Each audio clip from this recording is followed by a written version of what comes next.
The Psychology of Panic by Professor Nigel MacLennan. What is panic? What are its symptoms and indicators? What causes panic? Why does one person panic while another is ice cool in the same circumstances? What effect does panic have, short and long term? What can be done to prevent or reduce panic? What does panic teach us about our psychological makeup? Panic is defined as a sudden strong feeling of fear that prevents reasonable thought and action. Most people have experienced an event that was so overwhelming that fear and anxiety blocked rational decision-making. Symptoms of panic can vary between people and are usually drawn from a strong perception of imminent threat, either existential, physical, emotional, intellectual, or financial, a fear of or an actual loss of control, dramatically elevated heart rate, palpitations, raised blood pressure, restricted breathing, throat tightness, a choking sensation, trembling, hot and or cold flushes, dizziness or fainting, nausea, perspiring, a desire to empty the bladder and bowels, an inability to think clearly or at all, emotional overwhelm, freezing. Panic has many causes. Some people are more disposed to panic than others, either by way of their genetics or by the role models they had. Others can stay calm and focused because they have had effective training or have rehearsed how to handle a situation that would cause panic in most people. A rare few seem to think most clearly in life and death situations that would cause most people to panic and or freeze. Some people with no training and no preparation for a situation that would trigger panic in most have a mindset that enables them to see that problem as a learning opportunity. Whatever happens here, I will learn and be stronger for it. Short-term panic triggers many undesirable health consequences, some of which are very serious.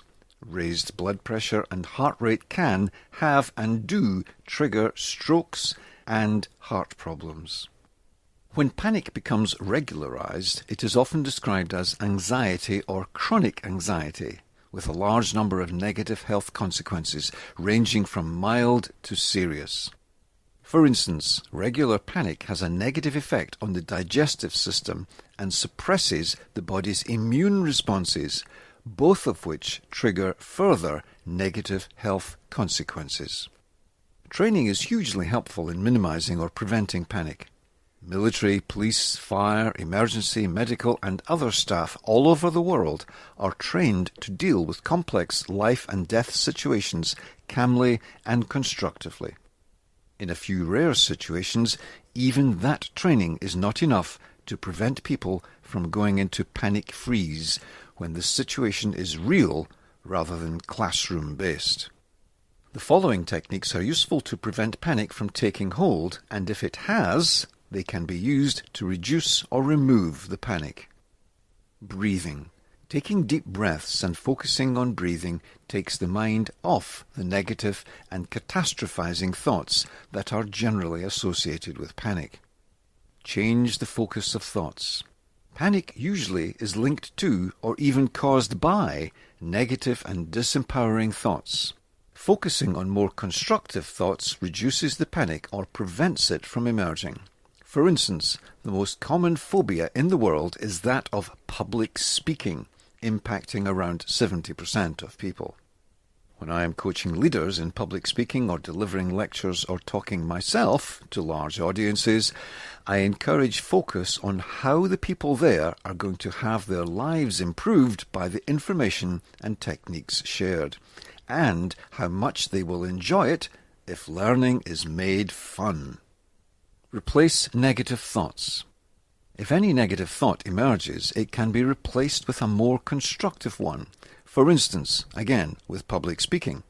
The mere thought of it causes panic in many people. If the thought emerges, they are going to hate me, replace it with, almost all audiences want to see a speaker doing well. They are going to support me to get that. Face the situation. Much as people naturally want to absent themselves from a situation that is making them, or they feel will make them, panic, running away rarely helps. That is often the starting point for a lifetime phobia and an inability to master emotions. Military training involves live fire for very good reasons. It is to show the soldiers that they can learn how to handle their natural fear as real bullets are flying and still function well.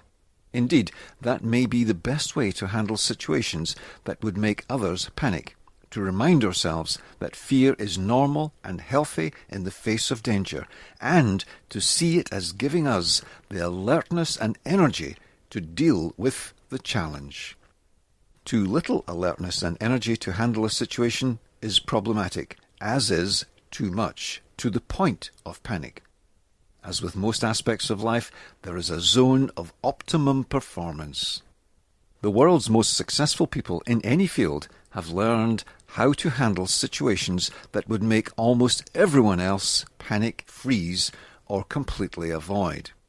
Bit by bit, as the highest performers in any field go through their careers, they become more and more skilled at managing and harnessing the normal human emotions in abnormally constructive ways.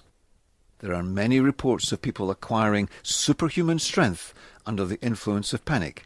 It can be constructive in some rare situations. There are enormously more cases where the mind has rendered a person incapable of responding when a simple act would have saved the day. If panic happens to us, what does that teach us about our psychological makeup? It sends a signal to us, individually and collectively, that we still have room to develop our ability to master our thoughts and emotions. Compared to our relatively safe and well-protected lives, ancient people had many more challenges and had to learn better than us how to deal with serious threats. What did some of them say about learning to manage the mind? You have power over your mind, not outside events. Realize this, and you will find strength. Marcus Aurelius. Be a master of the mind, not mastered by the mind. Zen proverb. Each time we face a challenge, we have a choice: to be a victim of circumstance or a victor over circumstance. That choice can best be made if we stay relatively calm. Mastery of panic indicates mastery of the mind.